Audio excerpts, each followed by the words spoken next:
hati-hati bun, karena 3 hal sepele ini itu berpotensi merusak hasrat suami bunda diranjang, sehingga ya si suami di sini ogah bermesraan lagi.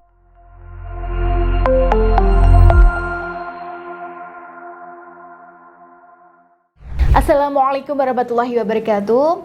Ya sahabat bunda yang dirahmati oleh Allah. Baik, sebelum saya sampaikan apa saja sih 3 hal yang bisa merusak hasrat suami diranjang, nah saya ingin sampaikan dulu bahwa hasrat suami diranjang itu sangat berkaitan erat dengan masalah harga diri suami. Jadi, kalau otak laki-laki itu bisa dibedah, ada satu bagian yang namanya itu korpus kolosom yang menjadi pusat dari kelaki-lakiannya. Ya, mulai dari ego dan harga diri, semangat untuk mencari nafkah, hingga hasrat seksual. Nah, masalahnya adalah ketika bagian ini itu terganggu, kejiwaan suami itu bisa rusak semuanya, bun. Jadi si suami ini juga gak semangat kerja, gak semangat berhubungan, harga dirinya terganggu, kepercayaannya ya jadi menurun. Dan di banyak kasus, banyak suami yang akhirnya ya tidak bisa ereksi saat diranjang bersama istrinya. Ketika diteliti penyebabnya, ada beberapa hal yang mungkin tidak disadari terlanjur dilakukan istri.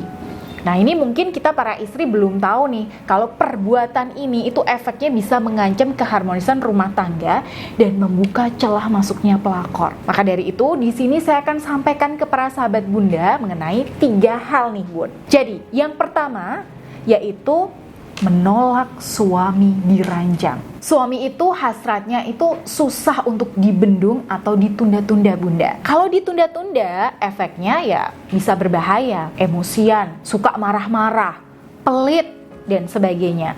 Nah, makanya jauh-jauh hari Rasulullah SAW itu sudah memperingatkan kita, kalau suami lagi pengen, maka segera tunaikan. Sekalipun istri itu sedang ada di atas unta atau sedang ada di dapur. Dalam riwayat yang lain, Rasulullah juga bahkan ya bun, memperingatkan kalau suami di sini sampai marah dan tidak ridho karena tidak mendapatkan pelayanan istri, istri bisa mendapatkan kutukan malaikat sepanjang malam. Nah, ini sebenarnya berkaitan erat dengan korpus kolomus laki-laki. Ketika si suami di sini ditolak, ya, apalagi dengan cara yang tidak menyenangkan, harga dirinya bisa jatuh. Dan kalau sudah begitu, rasa cintanya itu akan berkurang. Hasratnya ke istri juga akan menurun. Dan bisa jadi istri tidak lagi terlihat menarik lagi di mata suami. Ya, daya tarik istri ini juga akan berkurang di mata suami, bun. Dan efeknya apa? Di luar rumah, suami lebih rapuh terhadap daya pikat wanita lain. Nah, kemudian yang kedua, korpus kolosum suami ini itu akan terganggu ketika kita sebagai istri itu sering mengkritik dan menyalahkan suami.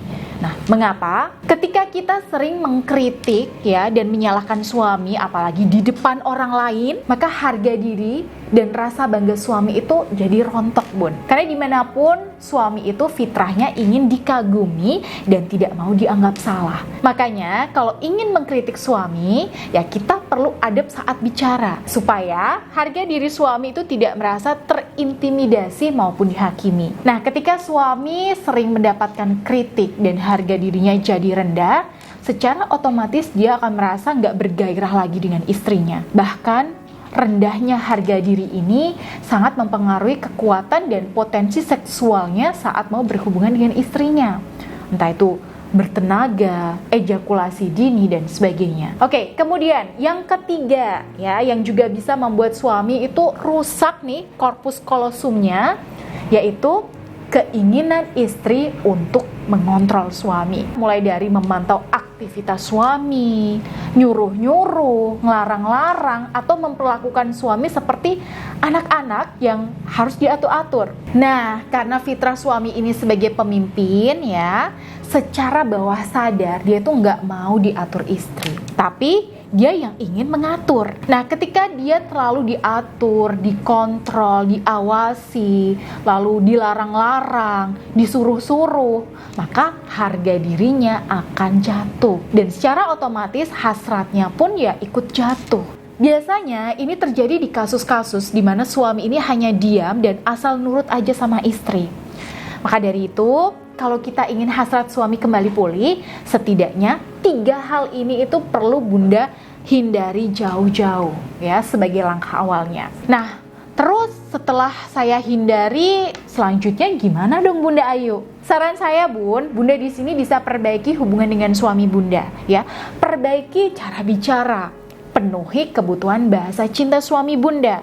Ya, sering-sering berikan sentuhan fisik dan sebagainya. Kalau Bunda di sini kok masih mengalami kesulitan, oke, Bunda bisa konsultasikan dengan saya. Insya Allah di sini saya akan berikan bimbingan untuk menguatkan kembali sex appeal alias daya tarik Bunda di ranjang supaya ya suami di sini bisa kembali hangat. Oke, Bunda bisa langsung menghubungi saya di nomor yang ada di sini ya Bun.